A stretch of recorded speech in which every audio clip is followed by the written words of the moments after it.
The silver research ship moved slowly through the dark space toward the small blue planet that hung like a jewel against the black void. Commander Zethker stood on the bridge of the Star Weaver and watched the third planet of this ordinary star system grow larger on his viewing screen.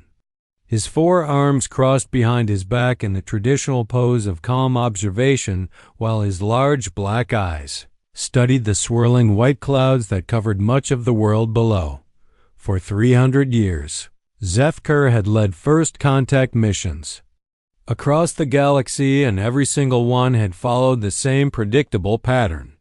The new species would be either peaceful farmers who had just discovered fire or warlike hunters who had recently invented metal tools. Sometimes they found traders who had learned to sail between islands or builders who had started making permanent cities. But always they followed the ancient patterns that every civilized race had walked before them. The communication officer turned from her station and spoke in the clicking language of their people. The inhabitants of the Blue World had responded to their standard greeting message and were sending a ship to meet them in orbit. Zethker nodded his approval and ordered the crew to prepare for another routine encounter with a species that would probably be suitable for trade relations in a few hundred years. The human ship appeared on their sensors exactly when predicted, and Zethker felt the familiar satisfaction of another successful mission beginning. The vessel was crude and primitive, just as expected from a species that had barely learned to leave their home world. Its metal hull showed obvious signs of recent construction, and the energy readings indicated they were still using chemical rockets for propulsion. But when the human ship came closer, something felt different. Instead of the careful, slow approach that most new species used when meeting obviously superior technology, the human vessel moved with confidence and purpose. It positioned itself at precisely the right distance for communication and immediately began transmitting on multiple frequencies. Captain Jake Morrison appeared on the viewing screen, and Zethker found himself looking at something he had never seen before. The human had short brown hair and blue eyes and wore a simple uniform that seemed both practical and comfortable. But what surprised the alien commander was the expression on the human face. There was no fear or worship or even simple curiosity. Instead, Jake Morrison looked like someone who was genuinely pleased to meet new friends. The translator converted Jake's words into clicking sounds that Zethker could understand. The human captain welcomed them to Earth's solar system and expressed hope that this meeting would be the beginning of good relations between their peoples. Standard diplomatic language that every species used during first contact. But then Jake Morrison began asking questions, and everything changed. He wanted to know how their translation system worked and whether it could be improved. He asked about their ship's propulsion methods and suggested that combining human and alien technology might create better engines. He wondered if their people might enjoy human music and offered to share some examples if they were interested. Zethker found himself answering questions instead of asking them. The human captain seemed to absorb information like a sponge and immediately began thinking of new applications for everything he learned. When Zethker explained that their ships used crystalline energy matrices, Jake Morrison immediately suggested that human computer systems might be able to optimize the power flow patterns. The alien communication officer whispered urgently that the humans were somehow modifying their translation protocols in real time and making them work better. The engineering department reported that the human ship was scanning their vessel with equipment that should not have been able to penetrate their shields, but somehow was gathering detailed information anyway. Lisa Martinez appeared on screen next to Jake Morrison and introduced herself as the ship's pilot. She had long black hair and dark eyes and the same confident expression as her captain. She began discussing navigation techniques and within minutes was suggesting improvements to their stellar positioning systems. Her ideas were completely illogical according to standard physics, but somehow they made perfect sense. Tony. Kim joined the conversation and started explaining human engineering principles that violated several fundamental laws that governed how technology was supposed to work. He showed them devices that combined multiple functions in ways that should have caused system failures, but instead created more efficient operations.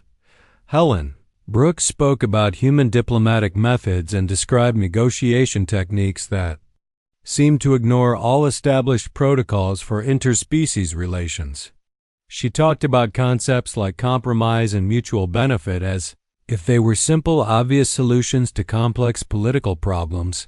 Zethker felt his worldview shifting as he listened to these strange creatures who seemed to approach every situation from completely unexpected directions. They took his carefully prepared first contact procedures and turned them into informal conversations. They treated advanced alien technology like interesting puzzles to be solved rather than mysterious artifacts to be worshipped. The meeting that should have lasted 1 hour stretched into 6 hours as the humans continued asking questions and offering suggestions and generally behaving like no other species Zethker had ever encountered. They showed no proper respect for established procedures and seemed to think that rules were merely starting points for creative interpretation. When the conference finally ended, Zethker sat in his command chair and stared at the now empty viewing screen. His communication officer asked if she should prepare the standard first contact report, but the commander realized he had no idea what to write. How could he explain a species that defied every category in their classification system? He activated his personal log and began recording his observations about humanity while the words of Jake Morrison still echoed in his mind. The human captain had ended their meeting by saying that he looked forward to learning much more about galactic civilization and hoped that Earth could contribute something useful to the greater community of worlds. Zethker suspected that humanity would contribute far more than they realized and that the galaxy was about to become a much more interesting place. Dr. Krelfin stepped off the transport shuttle and breathed the strange air of Earth for the first time. The Galactic Council had sent their finest xenobiologists to study the humans after Commander Zethkar's disturbing report about impossible adaptations and unpredictable behavior. 6 months had passed since first contact, and every update from the human homeworld had raised more questions than answers. The research station that humans had built for visiting aliens sat on a hill overlooking a vast blue ocean. Dr. Krelfin found the view both beautiful and unsettling, because the constant motion of the water seemed to reflect the restless nature of humanity itself. Nothing on this world stayed the same for more than a few moments. Dr. Amy Foster met him at the station entrance with a warm smile that showed her teeth in what humans called a friendly greeting. She had shoulder-length red hair and green eyes, and wore simple clothing that seemed designed for comfort rather than ceremony. Dr. Krelfin had studied human anatomy from the data files, but meeting one in person felt completely different from examining pictures and biological charts. Amy led him through the research facility while explaining the various projects they had prepared for his visit. She spoke in rapid, excited sentences that jumped from topic to topic in ways that made perfect sense to her, but left the alien scientist struggling to follow her logic. This was his first direct experience with what the reports called human enthusiasm. Biology laboratory contained specimens and test results that violated everything Dr. Krelfin thought he knew about evolutionary development. Amy showed him human blood samples that continued functioning in conditions that should have killed the cells instantly. She demonstrated how human muscle tissue could adapt to extreme temperatures within minutes instead of the thousands of years. That normal evolution required. But the most shocking discovery came when Amy introduced him to the concept of human emotional responses enhancing logical thinking instead of interfering with it. She explained that humans often made their best decisions when they combined feelings with facts in ways that produced solutions. neither emotion nor logic could achieve alone. Dr. Krelfin watched in amazement as Amy solved a complex mathematical equation by what she called intuition, then proved her answer using standard formulas. She had somehow arrived at the correct solution by following patterns that existed only in her mind and had no basis in established mathematical principles. Roy Chun arrived at the laboratory, carrying a device that should not have existed according to known physics. The human engineer had somehow combined alien crystal technology with human electronic systems to create a hybrid machine that outperformed both original designs. When Dr. Krelfin asked how this was possible, Roy simply shrugged and said he had thought of it differently. The alien scientists spent hours examining Roy's impossible invention while the human engineer casually explained his modifications with phrases like, "I figured it might work and seemed like a good idea to try." Roy treated revolutionary breakthroughs in technology as if they were simple afternoon projects that anyone could accomplish with basic tools and creative thinking. Kate Sullivan joined them for lunch, and Dr. Krelfin experienced his first encounter with human diplomatic skills. The ambassador had been working with two alien trading companies that had been locked in a bitter dispute for over 50 years. Using what she described as basic human empathy, Kate had convinced both sides to reach an agreement in less than 3 days. Dr. Krelfin listened in disbelief as Kate explained her negotiation methods. She had ignored all established diplomatic protocols and instead talked to the alien representatives like they were friends who had simply misunderstood each other. She used concepts like fairness and mutual respect that had no equivalent in most galactic languages. The afternoon brought meetings with human artists, scientists, and ordinary citizens who demonstrated abilities that defied every theory about species development. A human child showed Dr. Krelfin drawings that somehow captured the emotional essence of alien visitors she had never met. A farmer explained agricultural techniques that produced better crops by working with natural systems instead of trying to control them. But the most disturbing discovery came when Dr. Krelfin realized that humans could form genuine emotional bonds with completely alien species within hours of meeting them. The research station staff treated him not as a test subject or diplomatic contact, but as a welcome guest who they genuinely wanted to help and understand.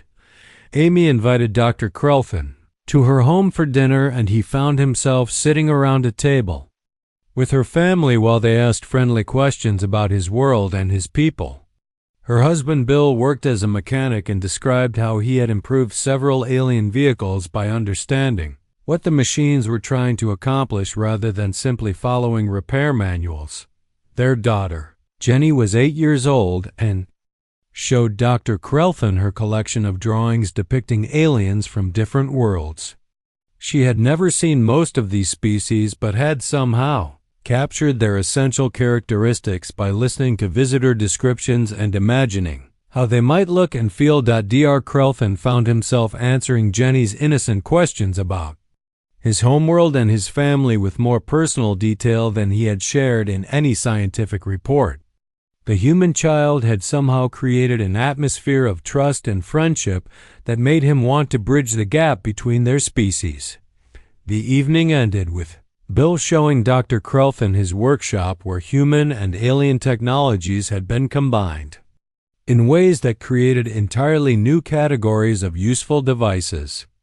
None of these inventions followed proper engineering principles, but all of them worked better than their original components. As Dr. Krelfin returned to his quarters at the research station, he realized that human unpredictability was not a random characteristic, but a fundamental approach to existence. Humans seemed to instinctively understand that the universe was too complex and dynamic to be controlled by rigid rules and predictable patterns. He spent the night reviewing his notes and trying to formulate a report that would adequately describe what he had observed. How could he explain to the Galactic Council that humanity represented a completely new form of intelligence that operated on principles none of their existing theories could explain. The humans had demonstrated abilities that should have taken millions of years to evolve but seemed to possess naturally. They combined logic and emotion in ways that produced superior results. They adapted to new situations almost instantly and treated impossible challenges as interesting opportunities for creative problem solving. Dr. Krelfin activated his communication system and began composing his preliminary report to the Council. Human unpredictability appeared to be their greatest evolutionary advantage and represented a potential revolution in how intelligence could develop and function. He recommended immediate expansion of research efforts and extreme caution in all future interactions because humanity was clearly unlike any species the galaxy had ever encountered.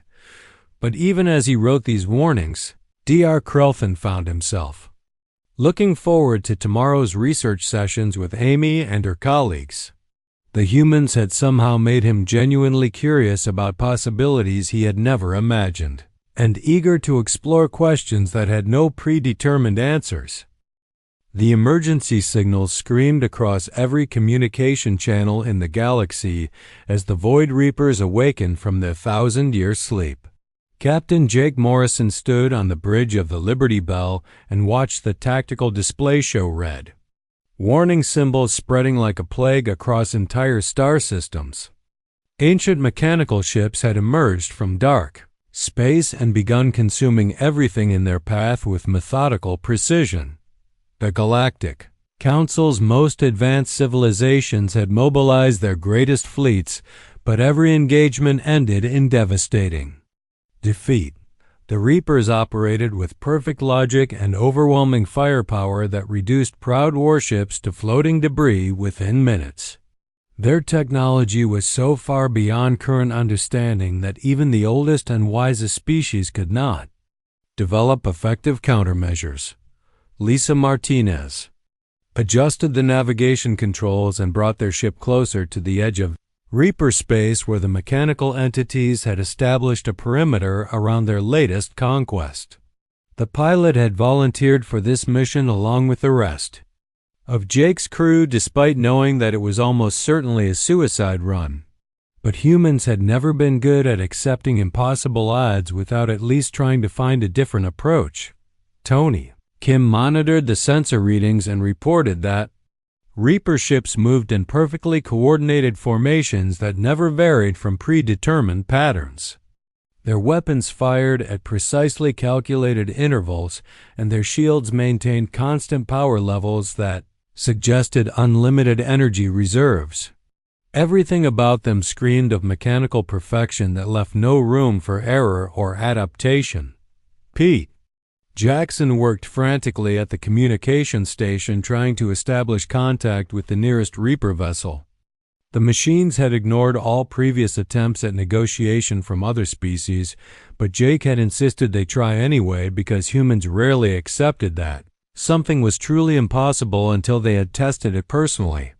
The response came as a burst of mathematical equations that the translation system could barely process.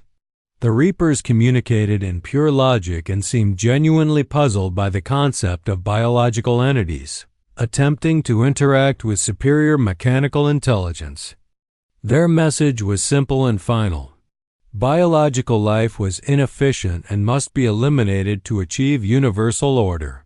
Jake Morrison smiled and activated the general communication channel. He had spent his entire career dealing with difficult situations and impossible people, and had learned that the best approach was usually the most direct one.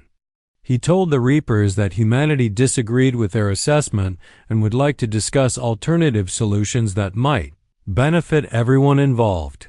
The Reaper response was immediate and overwhelming. 3 massive ships broke formation and moved toward the Liberty Bell with weapons charging for what should have been an instant kill. But instead of retreating or trying to fight, Jake ordered Lisa to do something that violated every principle of space combat tactics. Lisa Martinez had grown up flying crop dusters over Kansas farmland, where the only rule was to avoid hitting the ground while accomplishing whatever needed to be done. She applied the same practical approach to space combat and executed a maneuver that made absolutely no sense according to military doctrine, but somehow worked perfectly in the current situation. The Liberty Bell spun through a series of impossible turns that brought it inside the Reaper formation while their targeting system struggled to track something that was behaving in ways their programming had never encountered. Lisa flew like someone who had learned aerial combat from watching birds and insects rather than studying tactical manuals.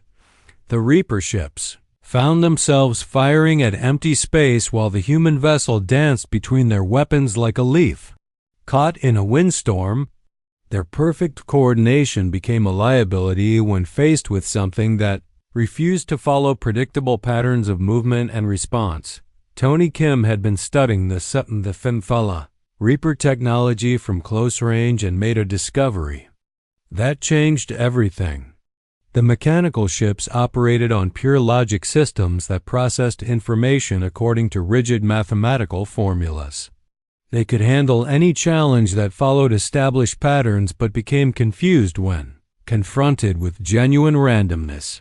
Rachel Stone had joined the mission as the ship's engineer and brought with her a collection of devices that she had built in her garage using principles that most scientists would have dismissed as impossible. She began assembling a weapon that combined human creativity with alien technology in ways that should not have worked, but somehow produced exactly the effect they needed. The device that Rachel created looked like something a child might build from spare parts, but it generated energy patterns that disrupted Reaper computer systems by introducing random variables into their perfectly ordered processes. The mechanical ships found their logical frameworks overwhelmed by information that had no mathematical basis but somehow affected their operational capabilities.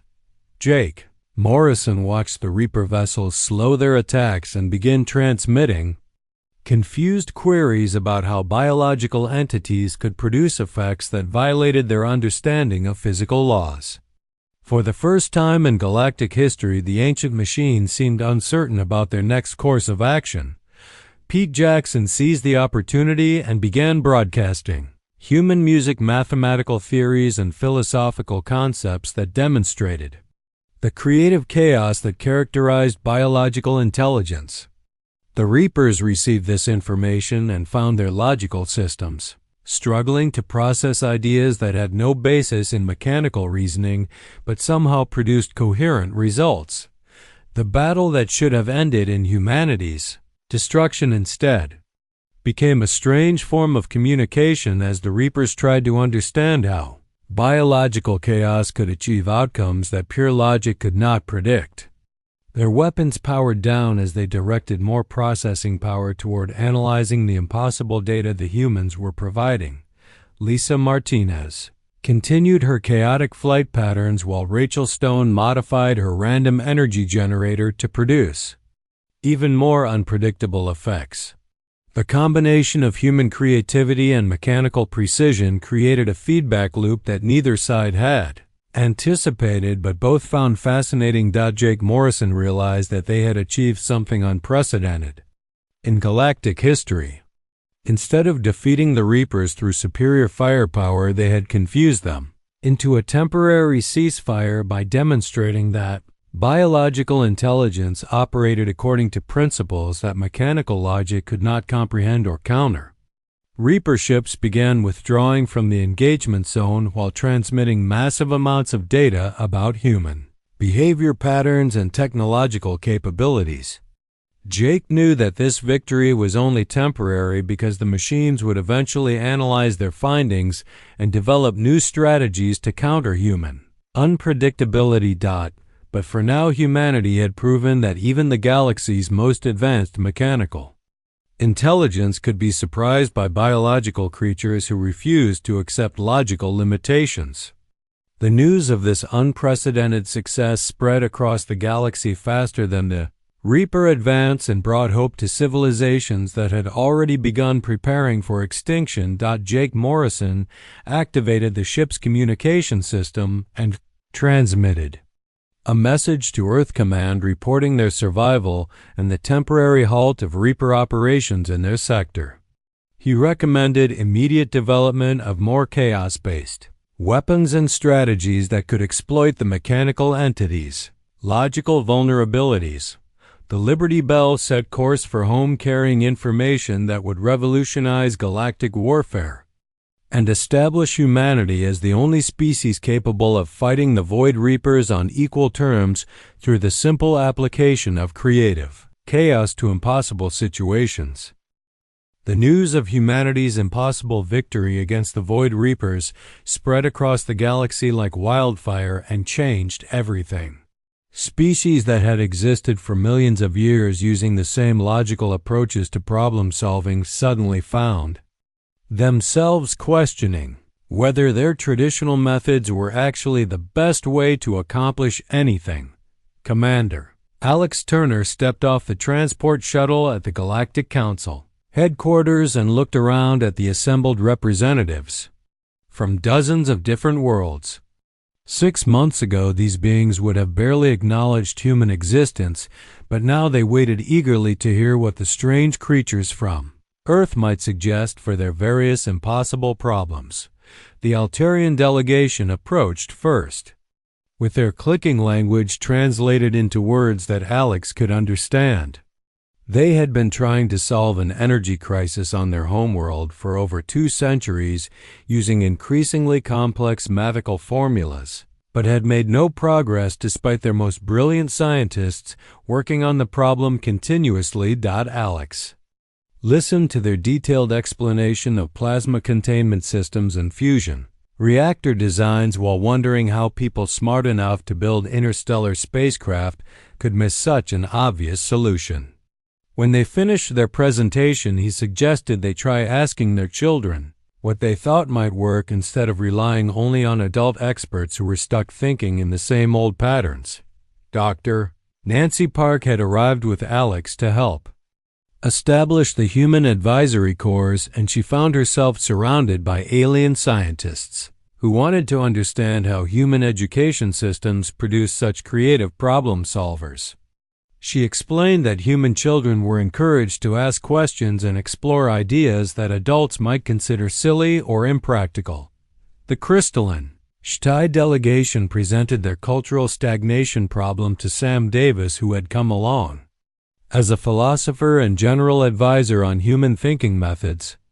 Their entire civilization had reached perfect consensus on every important issue over 3,000 years ago and had not experienced any new ideas or cultural developments since then. Sam listened to their description of unanimous agreement on all topics and asked why they thought everyone having exactly the same opinion about everything was a good thing.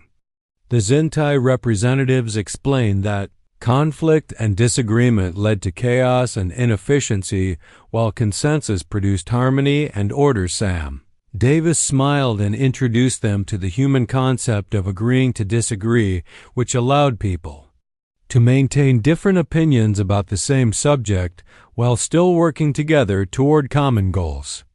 He explained that disagreement often led to better solutions because it forced people to examine their assumptions and consider alternative approaches.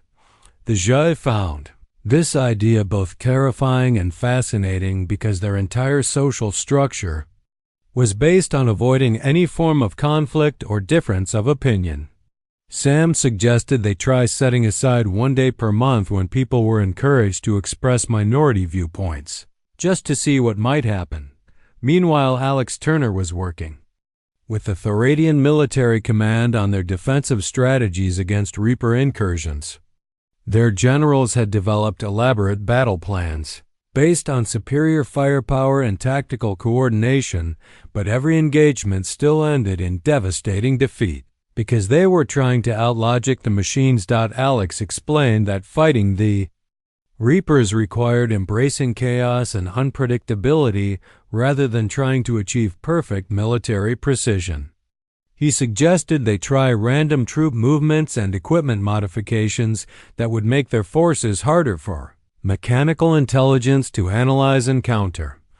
The Theradian officers found these recommendations deeply disturbing because they violated every principle of proper military organization. But their current methods were clearly not working, so they reluctantly agreed to experiment with what they called controlled chaos under human supervision. Dr. Nancy Park had established training centers on several worlds where she taught alien students basic human concepts like brainstorming, improvisation, and lateral thinking. Her most successful program involved mixed species groups working together on projects that had no predetermined solutions and required creative collaboration. The results exceeded everyone's expectations as beings from completely different evolutionary backgrounds discovered they could combine their unique perspectives to solve problems that none of them could handle alone. The rigid logical species provided analytical frameworks, while the more intuitive species contributed creative insights that led to breakthrough solutions. But not everyone welcomed human influence on galactic civilization.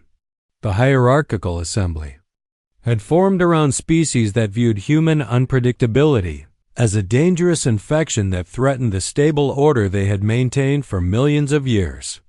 Their leader, Overlord Quexton, publicly declared that chaos thinking would destroy the foundations of civilized society. The assembly began organizing resistance against human advisory programs and lobbying the Galactic Council to limit human influence before it could spread further. They argued that logical thinking and established procedures had created the greatest civilization in galactic history, and that abandoning proven methods for human chaos would lead to universal collapse. Alex Turner found himself caught between species that desperately wanted human help with their problems and others that saw humanity as an existential threat to everything they had built. The galaxy was dividing into two camps, with those embracing change on one side and those defending tradition on the other. The situation became more complicated when several worlds that had implemented human thinking methods began showing dramatic improvements in technology, science, and social development. The Altarian energy crisis was solved by a team of children who suggested using musical harmonies to stabilize plasma containment fields. The approach made no scientific sense but worked perfectly in practice. The CT experimentation with minority opinions had triggered the first new cultural movement in their civilization for 3 millennia. Artists began creating works that expressed individual perspectives rather than collective consensus, and philosophers started exploring concepts that challenged established beliefs. Sam Davis received reports from STI worlds describing unprecedented levels of creative activity and social innovation, as people discovered the excitement of exploring ideas that their neighbors might not immediately accept. The civilization that had been culturally dead for thousands of years was suddenly alive with new possibilities, but the hierarchical assembly viewed these developments as proof that human influence was indeed destroying galactic civilization. Overlord Quexton issued ultimatums demanding that human advisory programs be terminated immediately before they could cause further damage to stable societies. Alex Turner realized that humanity had accidentally triggered a galactic civil war between the forces of change and tradition. Species were choosing sides based on whether they saw human unpredictability as evolution or destruction, and both camps were preparing for conflict. The Void Reapers continued their systematic conquest of outer rim systems, while the galaxy argued about whether human methods were salvation or catastrophe. Alex knew that time was running out and that the mechanical entities would eventually adapt their strategies to counter human chaos unless some new approach could be developed.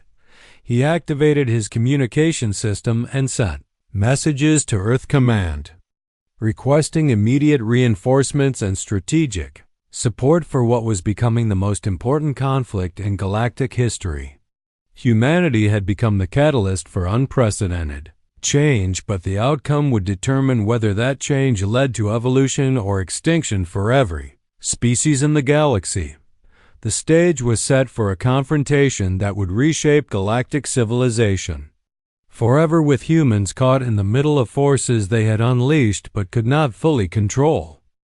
The first shots of the Galactic Civil War were fired at the border between hierarchical assembly space and the newly formed coalition of progressive worlds. Admiral Ben Clark watched from the bridge of his command ship as two massive fleets faced each other across the void with enough firepower to destroy entire star systems. The assembly had deployed their most advanced warships in perfect formations that demonstrated the mathematical precision and logical coordination they believed would crush the Perstonestast.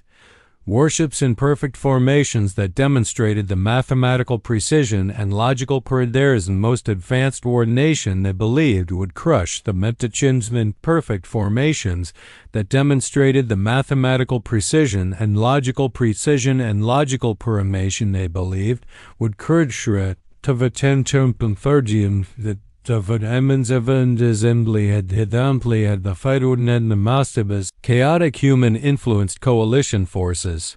Overlord Quexton had promised a quick victory that would prove the superiority of traditional order over dangerous innovation. Ben Clark smiled as he looked at his own fleet, which appeared to be a disorganized collection of ships from dozens of different species, flying in patterns that seemed to follow no recognizable tactical doctrine. The assembly commanders probably thought they were facing an undisciplined mob that would scatter at the first sign of real opposition. The admiral activated his communication system and transmitted the order that would change galactic warfare forever. Instead of engaging in traditional space combat, he implemented what became known as the Confusion Protocol, or human-influenced forces would behave in ways that defied every principle of military logic. Lisa Martinez had been promoted to wing commander and led a squadron of mixed-species fighters in what appeared to be a chaotic retreat, just as the assembly fleet moved forward to press their advantage. But the retreat was actually a complex maneuver designed to draw enemy ships into a trap that made no sense according to standard tactics.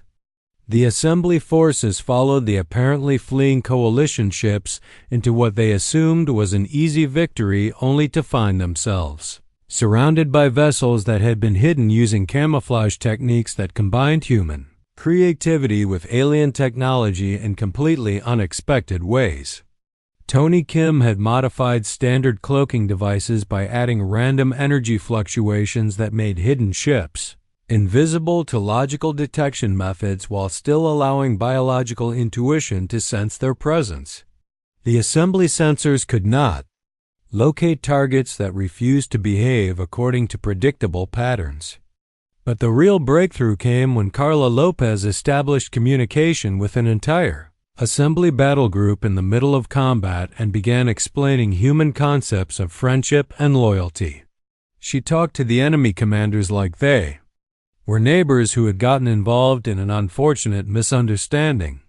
The assembly officers found themselves listening to ideas that had no place in military doctrine as Carla described how humans formed emotional bonds that transcended logical strategic considerations. She suggested that fighting and dying for abstract political principles made less sense than working together for mutual benefit. Several assembly ship captains began questioning their orders as they realized that their hierarchical system had never asked for their personal opinions about the war or considered whether the conflict actually served their individual interests. The rigid command structure that had always been their strength suddenly became a vulnerability when, faced with human concepts of personal choice, the battle that should have been a decisive assembly victory turned into chaos as entire squadrons switched sides in the middle of combat after their commanders decided that the coalition offered better opportunities for creative expression and personal growth than the restrictive hierarchy they had served for centuries. Admiral Ben Clark watched in amazement as his confusion protocol achieved results beyond his wildest expectations.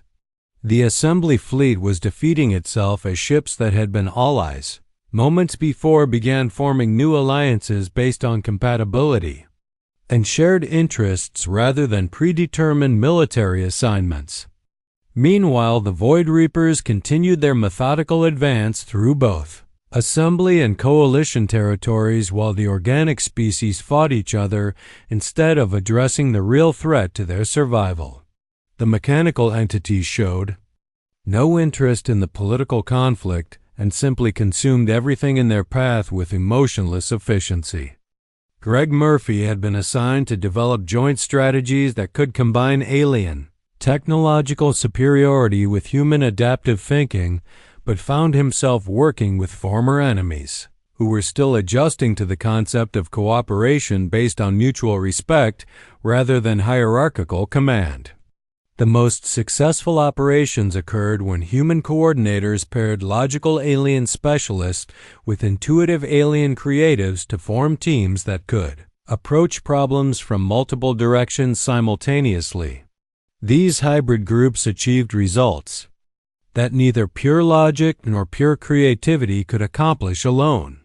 The turning point came when reconnaissance ships reported that the Reapers had begun adapting their tactics to counter the chaos-based strategies that had initially confused them. The mechanical entities were learning from each encounter and developing new approaches that neutralized human unpredictability through overwhelming computational analysis. Admiral Clark realized that the galaxy faced a choice between continuing the Civil War while the Faviolized Reapers destroyed both sides or uniting against the common threat before it was too late. He proposed the most unpredictable strategy that humans had ever attempted, which was surrendering to the Reapers while simultaneously offering them an alliance. The suggestion horrified both Assembly and Coalition leaders who could not understand how anyone could consider allying with machines that were dedicated to eliminating all biological life. But Greg Murphy had been studying Reaper behavior patterns and believed that the mechanical entities might be willing to negotiate if approached correctly. The plan required volunteers who would deliberately allow themselves to be captured by Reaper ships while carrying proposals for cooperation rather than weapons for destruction. It was the ultimate expression of human confidence in their ability to find creative solutions to impossible problems. Carla Lopez volunteered to lead the mission despite knowing that previous attempts to communicate with Reapers had ended in immediate destruction of anyone who approached their vessels. She believed that human diplomatic skills might succeed where traditional methods had failed if she could convince the machines that cooperation offered advantages over conquest. The small fleet that approached the nearest Reaper formation carried no weapons and broadcast continuous messages of peaceful intent while explaining human theories about the benefits of biological and mechanical intelligence working together instead of competing for dominance. The Reapers responded by capturing the human ships intact rather than destroying them immediately, which represented the first time in galactic history that anyone had survived direct contact with the mechanical entities for more than a few seconds. Admiral Clark received fragmentary transmissions indicating that negotiations were actually taking place between Carla Lopez and Reaper command systems. The machines seemed genuinely curious about human proposals for alliance and were analyzing the concept of cooperation between biological and mechanical intelligence. The outcome of these unprecedented talks would determine whether the galaxy faced extinction or evolution, as human unpredictability once again produced results that no one had thought possible. The Reapers had never encountered a species willing to surrender while offering partnership and found themselves processing ideas that challenged their fundamental programming. Both the Assembly and Coalition fleets waited in tense suspension as reports filtered back from the negotiation zone where humans were attempting to accomplish the impossible task of making peace with machines designed for conquest. The fate of every biological species in the galaxy now depended on human ability to find creative solutions that transcended the logical limitations of both organic and mechanical thinking. The transmission from Carla Lopez came through the quantum communication array like a miracle that no one had dared to hope for. Her voice was steady and calm as she reported that the Void Reapers had agreed to cease their destructive expansion in exchange for something that had never existed in galactic history before.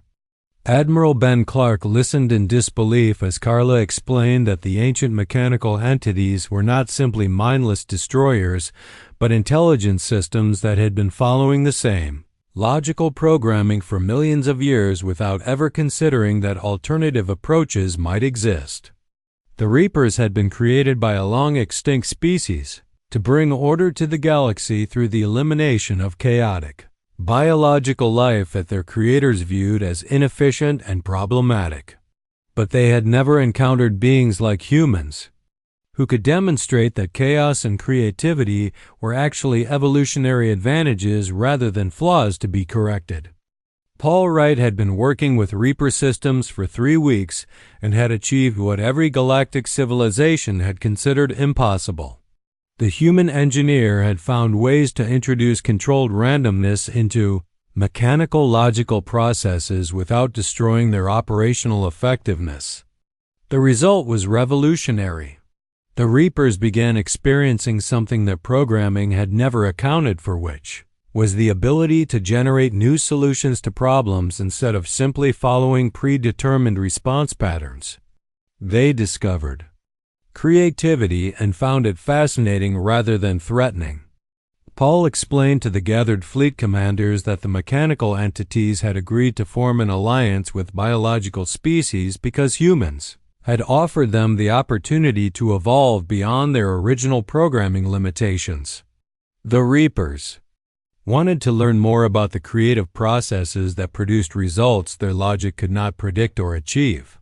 The news spread across the galaxy faster than ships could travel as word reached every world that the ultimate threat to biological existence had been transformed into an unprecedented opportunity for cooperation between organic and mechanical intelligence. But the real changes were just beginning.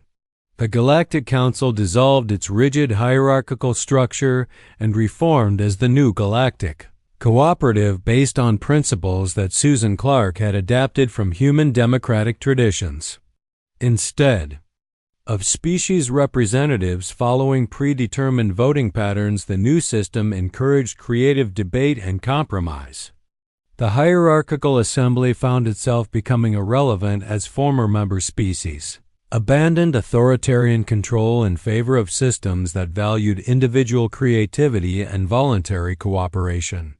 Overlord Quexton attempted to maintain his traditional power structure but discovered that beings who had experienced creative freedom were unwilling to return to rigid obedience. Commander Zethker submitted his final report on human unpredictability to the new cooperative leadership and recommended that humanity be recognized as the catalyst species that had triggered the greatest evolutionary leap in galactic history. The rigid logical civilizations had stagnated for millions of years, until human chaos thinking had shown them new possibilities. The transformation affected every aspect of galactic society as species that had followed the same cultural patterns for millennia began experimenting with new approaches to art science and social organization. The Altarian energy crisis had led to revolutionary power generation methods based on harmonic resonance patterns that children had suggested. The Jitai civilization experienced what their historians called the Great Awakening as individual expression, replaced collective consensus, and produced an explosion of creative activity that generated more new ideas in 1 year than they had developed in the previous 1,000 years.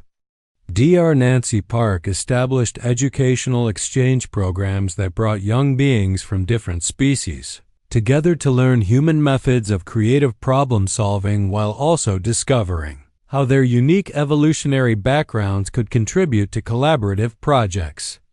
The results exceeded every prediction as mixed species teams achieved breakthroughs in technology and science that pure logic or pure creativity could never have accomplished alone. The combination of human unpredictability with alien expertise created synergies that revolutionized entire fields of knowledge. The Void Reapers became active participants in galactic civilization as they learned to appreciate the beauty and efficiency of biological creative processes.